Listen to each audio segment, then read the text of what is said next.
Hey, I'm Alex Radcliffe from Board Game Co. and today I'm reviewing Scram from Bezier Games.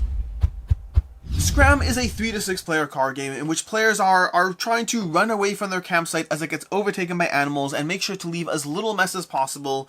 That's the thematic aspect of what's going on here. Ultimately in this game, you're basically trying to get rid of your cards and to end with as little points as possible by the end of the round. The game is going to take place over 4 rounds, and in each round you're going to be scoring points based on how little you have, with a little timing aspect of who calls Scram as well. Now this game is 3 to 6 players. I think it's more of a 4 to 6 player game. There is a 3-player mode. I found it a bit fiddly. For the sake of this, we're going to teach it as 4 and 6, and we'll get into it. So, this, starting off right now, we have set up as a 4-player game. You're going to be playing in 2 teams of 2, sitting across from each other, and you're going to be going ahead and trying to get rid of your cards. Now, ultimately on your turn, what you're going to do is you're going to draw a card, you're going to look at that card, and then you're either going to use that ability or swap it into your set of cards. Now, you can also draw a card from the top card of the discard pile, but if you do that, you can only swap it into the set of cards as opposed to using ability. So let's try to show that how that works right now. Right about now, I'm actually going to take the top card of this card pile because I see that my teammate over here has a 10, which is a good thing for me. I'm going to go ahead and use this to get rid of the 11. So we're going to swap the card out. I could not have done the ability. I could only swap it in over there. From there, they're going to go ahead and take a turn. They're going to go ahead and draw the first card of the deck over here. I don't even know what they have. All I know is that they swapped it with this card. I don't even know what, well, that was a bad thing to swap it with, but they swapped it with that card, and they know more of what's going on over there. Meanwhile, my teammate over here is going to draw a card and look at there, and we're going to actually resolve my teammate as well. They're going to look, view 2 cards. Ooh, that could be helpful. That could be helpful. You know what they're going to do? They're going to go ahead and look at these 2 cards of theirs, which are an equals and a 4. That is useful information to have, and you'll see why in a second, but I don't know that information. They know that information. And so because they know that information, we're going to keep going. We're going to have this player over here. We're going to go ahead and swap this out. Actually, no, they're going to look at the card. They're going to do something, and maybe they'll resolve the ability. And the ability is to discard a card, and they're simply going to discard this card over here. So they're done over there. Now they have 1 less card. Back to me over here. I need a bit more information. I know they just looked at their cards, so I'm going to let them resolve the 10 because I think that's smarter. I'm going to go ahead and look at one of these cards. Although I could just swap a 5 in for a random card. There's a decent chance it's a savings. I don't know. I'm going to go ahead and look at a card. And we have a 3, even better than a 5. I'm going to get rid of this random card. I don't even know what it is. Oh, sorry, this goes face down because the other players don't know. I know it's a 3, and I got rid of a 3, the irony. And then from there, they're going to take their turn, and they're actually going to grab this 3, and they're going to swap it with this card because they can also benefit from a 3, and they just got rid of an 11. Go them. But they can benefit from a 3 because of those 3s over there. Back to this team over here, and this is where you start seeing other actions. So far you've seen us draw cards, utilize abilities, and discard the card. You've seen us pull cards from this card pile, and pull cards from the top, but right about now what they're going to do is something slightly different. They're going to go ahead and draw a card. They're going to look at the card, and they're going to look at it, and they have a 12, which is honestly not the best. View 2 cards, you may exchange them. So honestly, I was about to do something, but with this ability in play, we're going to change that. So we're going to view 2 cards and exchange them. We know we have an equal sign. We know we have a 4 and an equal sign over here. And so I think I'm going to go ahead and I'm going to look at this card over here, which is a 13. That's beautiful. And then I could look at 2 cards and exchange them. I'm going to go ahead and look at one of their cards over here. I'm going to look at an 8. I am going to exchange them, but they're not the best over there. So we just exchange those cards. I'm the only one. This player over here is the only one who actually knows what they are, but we do have an 8 over here. Back to this player over here. They're actually going to go ahead and draw a card. Look at it. It's a 1. Beautiful. Now they're going to do something you haven't seen yet. They're going to swap a card out for a set of cards. Basically, they're going to swap this card out, but remove these sets of 4s over here. And then also, they have to select at least 1 card of their own, any of the cards of their own that they want to, and then also this card over here at the same time. So they're pulling all these cards, getting rid of all of them, because equals is always equal to anything else. Now, they could choose to reveal all the cards, but if they're not a 4, then the entire system over here is going to be, like, just dissolve. You won't be able to actually discard the cards, so you do want to try to make sure you know what you're discarding, or sometimes it's a bit of a memory system of trying to remember the cards you viewed. So they get rid of all those. They just traded 2 4s and an equal sign for a single 1, and lower points is better. Back to my turn over here. I'm still trying to resolve this. Honestly, the equal sign is not the worst thing to take over here. So to that end, I might just take the equal sign. I might just take the equal sign and swap it out for this 10 over here, which is beautiful. That's actually a good card to take. Over here, they probably should have rearranged the order over there. They're going to go ahead and look at a card, and they're going to take a look, and this is going to be a 12. View 2 cards, you may exchange them. I think they're going to go ahead, you know what, honestly, they're going to view this card over here because they know they got dealt that card by someone else. They're going to look at one of my cards over here, and it's a 3. Oh my gosh, they got so lucky on that draw. I mean, I knew what it was, but let's not tell anyone that. Back to this person's this turn over here. We got rid of our 10, which was stupid. I probably should have, you know what, we're going to actually keep the 10 and make the equal sign go away from something else, because I probably should have done that over there. It's a 1. Look at us. Perfect. Beautiful.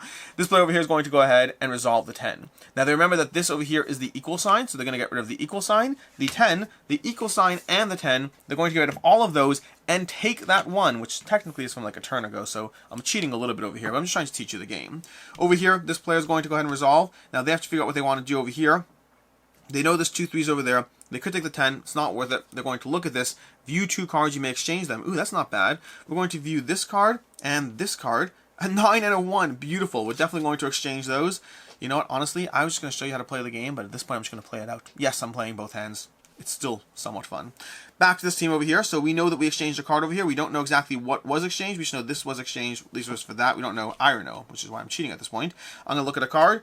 It's a 2. Beautiful. I'm going to go ahead and get rid of this card because they looked at the card, so it's probably something bad. Sure enough, it's not the best over here. They over here are going to go ahead and look at their cards. Now, what are they going to do? They're going to grab a card from the top of the deck. It's an equal sign. That's beautiful. They're going to go ahead and swap it out for this over here. I think that was actually 3. We knew that. We're going to do this over here. I'm trying to remember too much information. I'm trying to remember 4 hands of cards, so I'm going to give myself that leeway. Then it's back to this person's team over here. We have the 1, which is great. We have the 2 2s. I think we're going to go ahead and look at an ability and resolve it. It's an 11. Exchange 2 cards. Without knowing what they are, too. I guess we'll go ahead and exchange this 1 for this 6. That's a good way to exchange them. Beautiful. Back to this person's team over here. They have to figure out what to do now. They're going to go ahead and look at a card. It's going to be flip 2 cards face up. Ooh. I think we're going to flip up both of our cards face up and get some information. Oh, they're 1s. Beautiful. We may have remembered that. I don't remember at this point. Then we're going to go ahead to this person's team. They're simply going to get rid of these 2. Well, they're going to draw a card first. It's an 11. Exchange 2 cards. That's not the best. You know what? We're going to go ahead. I don't remember what this is. I'm going to go ahead and exchange this with this over here because I don't know what it is, and it is what it is. And now this person is going to look at their cards, draw cards to 10, discard a card. They're going to simply resolve that to discard this card. What was it? It was a 13. Wow, look at that. These cards are just moving around. Over here, we're going to draw a card, and it's a 13. Place this card face up in front of any other player.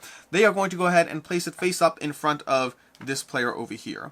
Over here to this person's team, they're going to go ahead and look at the cards, and they're going to have a 9. Place this card face up in front of you, discard 2 cards. So I guess we'll place it in front of us and discard these 2 cards. And then we're going to go ahead to this team over here.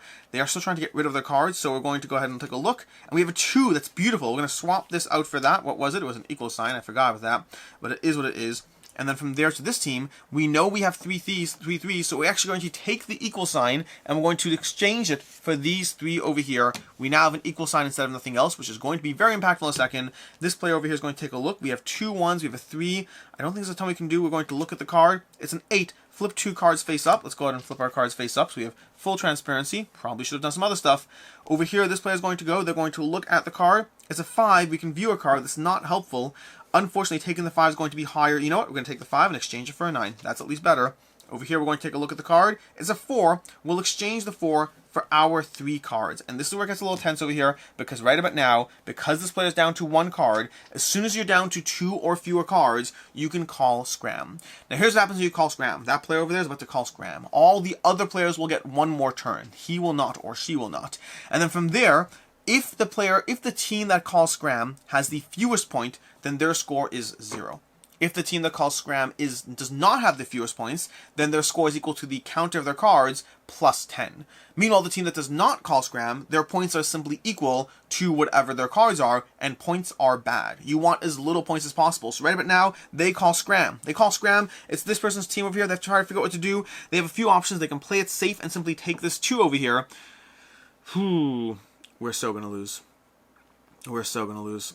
We're still going to do it. I think we're going to do it. Unless we draw 13. If we draw the 2, we know there's 3 2s over here, which means we could draw a 2, but then they could draw a 2, and we could draw a 2, and they're going to win. So we're going to have to risk it for the biscuit, or do we go for as few points? You know what? We're going to go as few points as possible. I think we're going to do that. We're going to take the 2 over here. Oh, no, we're going to put the 8 over here. So we're swapping that out, which means this player cannot do that. I mean, they could try, but it's not going to help them. They're going to draw this over here, 12. View 2 cards, you may exchange them. There's no cards to view, so they're simply done as is. And this team over here is going to go ahead and draw a card, and it's a 6. View 2 cards does not helpful, and that resolves the end of the round. Their score is equal to 0 over here. The equals is always equal to your lowest card. So if this was their cards right now, that would be 10. But if you have no cards, it's equal to 0. So this is 0, this is 7, and over here we have 4, 4, 8. We have 8 plus 10, 12. So we have 12 for this team, and this team has 0 because they called Scram, and they indeed have the fewest points. That is a single round of Scram. You're going to go ahead and continue, shuffle up the cards, re-deal 3 face down, 2 face up cards, and then start the process again across 4 rounds of play, tracking your score across those 4 rounds, and see who won in Scram. That's it. You know how to play Scram. You just watch me play an entire round of the game. And with that, let's dive into the review, starting off with ease of play. Ease of play in this one is incredibly easy to dive into. I mean, I literally just played an entire round of the game because it's ultimately you're drawing a card. From the discard, it's going to be swapped in, and if you draw from the deck, you're either discarding it, swapping it, which could be for one or many, including for the discard, you could swap for one or many, or alternatively, utilizing their ability instead. Past that, as far as game time, game runs around 30 minutes or so and it depends on player count to some small degree, but I'd say generally looking at 30 to 40 minutes as you play through it, and it plays ideally in teams of it plays in teams, and it's either 4 or 6 players. There is a 3-player mode, which has a slight rules variation you can check in the back of the rule book. I found it a bit fiddly, didn't feel smooth. It felt like if I really want to play Scram at 3 players, sure, but I don't feel I want to play Scram enough that I'm going to specifically force a non-ideal player count. As far as what I like, don't like, and can see others not liking, this is a fun game. Which is, I mean, it's a weird thing to say that's what you like. Sure, games are fun, but ultimately, I don't have a lot of things that I can point to for Scram as far as being a strong game. I don't think it's a strong game. I think it's a fairly light game. We'll get into the things I don't like shortly, but ultimately, the game is fun to play with. The fact that it's teams does mean there's a degree of collaboration as you go through it. So there is collaboration in the game. There's a sense of teamwork. There's a sense of, oh, look at how we can work things together and we can make things work. And there is that sense of just working together towards a common goal. The take that in the game is fairly minimal in the game, and it's mostly about trying to gather good cards. And there's a sense of fun as you draw a card that works for what you're trying to do, as you combine things and get rid of them, and ultimately work your way down to as few cards as possible. There's not a lot of strong things I can say about why Scram is fun, but Scram is fun. I have fun playing it. I have that, again, the sense of teamwork is great. The short play time is great. The fact that going from a 2 skunks and a bear or whatever down to 2 1s and an equal sign is a satisfying aspect to deal with in the game, in a game that teaches well, plays quickly, and just overall just a fun, solid, easy game to play through. As far as what I don't like in the game, it is very luck-driven and it is very light. I'm almost bothered about how much I do enjoy playing Scram. Like, I actively enjoy it. This is staying on my collection. This is staying on my shelf because it's just a fun game to play with my family, to play with my kids, to go through it. I just have fun with this. It's a good, simple game. But it is very light and it is very luck-driven. You know, drawing a skunk and throwing it down in front of a player, that's 13 extra points for that player they have to now manage or deal with. Meanwhile, I could draw a card, lets me discard a card, and I discard my 12th from play. And between those 2 plays, like, there's such a wide degree of how different your turns can play out and how luck-driven the game is. It is definitely luck-driven. It is definitely very light. Everything about this game should be the kind of game that I play and move on from immediately, but it's also just fun. As far as what I can see others not liking, there is a degree of takedown in the game. Very minimal, it's mostly exchanging cards and putting that skunk in front of other players, but a small degree of take that. If you don't like that in games, this definitely has a small degree of it, although I think the general luck-driven factor should probably be more of a factor for you than the take that. But who knows, maybe you don't mind the luck, but you do mind the take that. There definitely is some take that. For final thoughts on this one, this is not a very long review, there's not a lot to go into, this is a very light game. My final thoughts on this one is that I like Scram. It's a 3.5 out of 5 for me, meaning it's a game that I do enjoy, and I do have fun, and I do want to play it. I'm not ready to get rid of this. The box size is tiny. It's a tiny little box. It's going to fit on the shelf just very easily. Plays quickly. It's like there's a bunch of games that I have in this genre, and this is just fun to go through. Again, it's a weird review because I feel I could compare Scram to many other games that are very similar that I enjoyed far less. For whatever reason, and maybe it's a sense of teamwork. Maybe that's what it is. I don't know if that's the line in the sand that turns us from just a draw a card, do a thing, draw a card, do a thing, which many card games do. Maybe the sense of teamwork elevates that for me. I'm not entirely sure what it is. What I do know is that I think that I'm reluctant to call this a very good game. I am happy to say that I have fun playing this and I enjoy playing through it. It's a 3.5 out of 5 for me. As far as other game recommendations, first of all, Silver from Bezier Games has small degrees of similarities to this. I would say that for me, I found Silver 2 feel a drop more complicated without feeling more fun. This kind of has a similar gameplay vibes, but just being a whole lot simpler to dive into. And then secondly, this game clearly draws inspiration from Rat-a-tat-cat. I should be more specific. It feels to me like it draws inspiration from Rat-a-tat-cat, or is it Rat-a-tat-tat or Rat-a-tat-cat? I don't remember. There's a game system out there, Rat-a-tat-tat or Rat-a-tat-cat, or whatever it is, that has the same aspect of drawing cards, discarding things. That's very similar. There's definite differences at play as well, and I haven't played that in so long that I don't even know if I would find that one fun, but definite similarities to that game. In any case, until next time, I'm Alex Radcliffe from Board Game Co. I hope you found this review helpful, and as always, I hope you have a good one.